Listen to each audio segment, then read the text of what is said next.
kudune damkar iki. Lah iki kudune damkar, nek ora damkar ya ora iso no. Nice. Back when we were still changing for the better, wanting was enough. For me, it was enough to live for.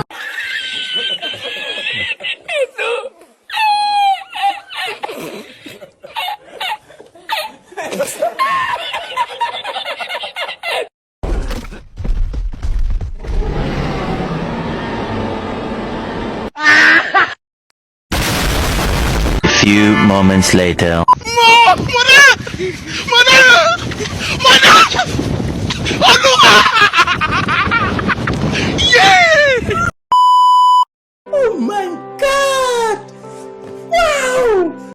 Just a feeling that I want it behind because it's something that is on. You're on my mind, I guess it goes that.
Hai teman-teman, Assalamualaikum warahmatullahi wabarakatuh.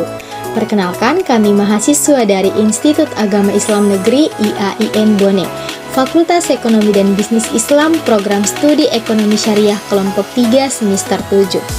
Well teman-teman, kali ini kita akan menjelaskan materi tentang keuangan publik Islam dengan judul Instrumen Non-Zakat sebagai sumber pengeluaran keuangan negara. Nah, perkenalkan ada Andi Heriasti Fakbar dengan NIM 60202202075 dan ada Anissa Ramadhani dengan NIM 60202202074. Baik, yang pertama saya akan membahas materi tentang kaidah belanja negara Islami. Dalam materi kaidah belanja negara Islami akan membahas 4 aspek. Yang pertama, apa itu kaidah belanja negara Islami? Yang kedua, tujuan kaidah belanja negara Islami. Yang ketiga, prinsip-prinsip kaidah belanja negara Islami. Dan yang keempat, kaidah-kaidah belanja negara Islami. Yang pertama, apa itu kaidah belanja negara Islami?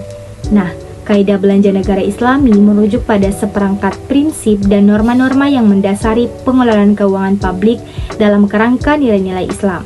Nah, prinsip-prinsip ini dirancang untuk memastikan bahwa pengeluaran negara sejalan dengan aturan Islam. Yang kedua, tujuan kaidah belanja negara Islami. Nah, kaidah belanja negara Islami bertujuan untuk menciptakan sistem keuangan yang adil, berdaya guna, dan sesuai dengan prinsip-prinsip ekonomi Islam. Implementasi kaidah belanja negara Islami telah muncul sebagai titik fokus utama untuk menciptakan sistem keuangan yang adil, berkelanjutan, dan sesuai dengan nilai-nilai Islam. Yang ketiga, prinsip-prinsip kaidah belanja negara Islami.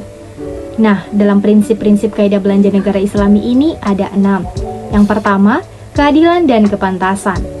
Prinsip keadilan dalam belanja negara Islami menitikberatkan pada distribusi kekayaan yang adil dan merata di seluruh lapisan masyarakat.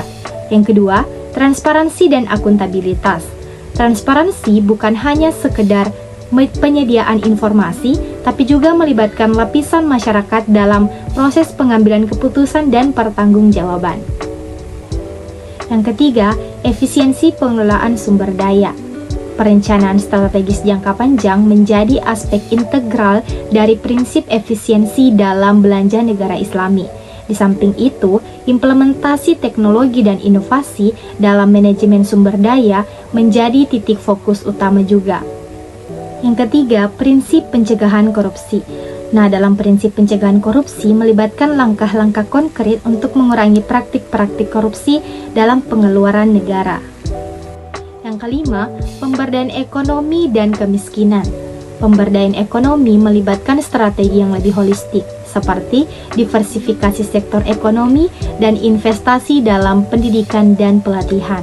Yang keenam, kepatuhan syariah. Nah, menetapkan prinsip kepatuhan syariah dalam belanja negara Islami melibatkan sertifikasi syariah di seluruh kegiatan dan kebijakan keuangan. Yang keempat, kaidah-kaidah belanja negara Islami. Nah, dalam kaidah belanja negara Islami ada 4. Yang pertama, pembelanjaan pemerintah harus dalam koridor maslahah. Yang kedua, menghindari kesulitan. Dan mudarat harus dapat lebih didahulukan daripada pembenahan. Yang ketiga, mudarat individu dapat dijadikan alasan untuk menghindari mudarat dalam skala umum.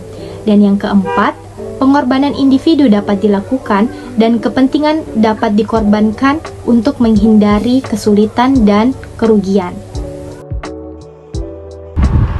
Yang kedua ada kebijakan pengeluaran negara. Kebijakan pengeluaran negara pada zaman Rasulullah. Pada awal kehidupan Islam sebelum Hijriah, umat muslim berkonsentrasi di Mekah dan Madinah. Aktivitas Rasulullah dan sahabat lebih terfokus pada penyebaran Islam. Dalam ekonomi, sistem fiskal penting dengan penerimaan APBN dari kharaj, zakat, dan lainnya. Rasulullah memperkenalkan Baitul Mal sebagai tempat pengumpulan dan pengeluaran dana negara. Kebijakan fiskal seperti peningkatan pendapatan, pajak, dan anggaran cermat membantu menstabilkan pemerintahan dan kesejahteraan umat muslim. Rasulullah menerapkan prinsip keadilan dan amanah sesuai Al-Quran dan Baitul Mal menjadi pusat administrasi. Selanjutnya, kekhalifahan Khulafaur Rasyidin. Setelah wafatnya Rasulullah, Abu Bakar As-Siddiq menjadi khalifah pertama selama 2 tahun, berhasil menangani masalah mutat dan pembangkang zakat. Umar bin Khattab, penggantinya, dikenal sebagai pemimpin tegas dengan kebijakan ekonomi seperti Baitul Mal dan mata uang sendiri. Kemudian Utsman bin Affan, khalifah ketiga, melanjutkan kebijakan ekonomi sebelumnya dan tidak mengambil upah dari kantornya. Ali bin Abi Thalib dalam pemerintahannya menegakkan hukum, memecat gubernur korup, dan mengaktifkan kembali Baitul Mal serta menetapkan pajak pada pemilik hutan. Meskipun ada persebaran dengan khalifah sebelumnya, Ali tetap melakukan gebrakan dalam kebijakan ekonomi pemerintahannya. Kemudian materi ketiga ada sekilas kebijakan pengeluaran non-zakat kontemporer. Ada sekilas kebijakan pengeluaran non-zakat kontemporer. Kebijakan pengeluaran non-zakat kontemporer mengacu pada pengeluaran pemerintah tanpa melibatkan zakat. Kebijakan belanja pemerintah penting dalam kebijakan fiskal, berperan dalam mendistribusikan pendapatan dan menggerakkan perekonomian. Di masa Rasulullah SAW, anggaran sederhana berbeda dengan anggaran modern yang kompleks. Negara Islam modern perlu menyesuaikan dengan konsep anggaran modern untuk mengatasi defisit. Zakat dan sedekah pada masa Islam dini menjadi sumber utama pendapatan. Tetap di zaman modern diperlukan pajak baru untuk pertumbuhan dan keadilan sosial. Islam menekankan pelayanan urusan umat, sementara anggaran modern lebih berorientasi pada campuran rencana dan proyek. Al-Quran memberikan pedoman elastis untuk keuangan negara menyesuaikan dengan zaman modern. Dalam negara Islam, dasar anggaran bukan hanya penerimaan melainkan pengeluaran yang dibutuhkan. Dengan berkembangnya bentuk baru anggaran yang memerlukan infrastruktur administrasi yang kuat. Kesimpulan terkait materi tentang keuangan publik Islam dengan judul Instrumen Non-Zakat sebagai sumber pengeluaran keuangan negara, yakni Kaidah Belanja Negara Islami menekankan prinsip transparansi, amanah, dan pemerataan manfaat untuk menciptakan masyarakat yang adil dan berkeadilan. Rasulullah dan Khulafaur Rasyidin pada masa lalu telah menetapkan prioritas pada kesejahteraan sosial dengan mengutamakan bantuan kepada fakir miskin, yatim piatu, dan kaum duafa. Pengeluaran negara pada zaman tersebut dilakukan dengan sederhana dan hemat, mencerminkan integritas pemimpin dalam hidup sederhana sebagai teladan bagi masyarakat. Konsep distribusi keadilan menjadi landasan, di mana kekayaan yang dikelola negara didistribusikan secara adil. Seiring berjalannya waktu dan perkembangan masyarakat, kebijakan pengeluaran non-zakat kontemporer cenderung mengadopsi pendekatan ekonomi campuran dengan mengeksplorasi sumber pendapatan yang lebih beragam. Diversifikasi pendapatan melalui pajak, royalti, dan sumber pendapatan lainnya menjadi strategi utama.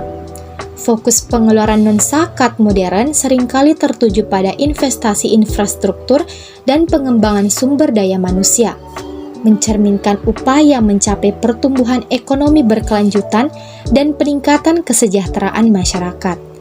Dengan demikian, kesimpulan dari ketiga aspek tersebut menegaskan pentingnya integritas, keadilan, dan kesejahteraan sosial dalam pengeluaran negara, baik dalam konteks sejarah Islam maupun dalam kebijakan pengeluaran non-zakat kontemporer.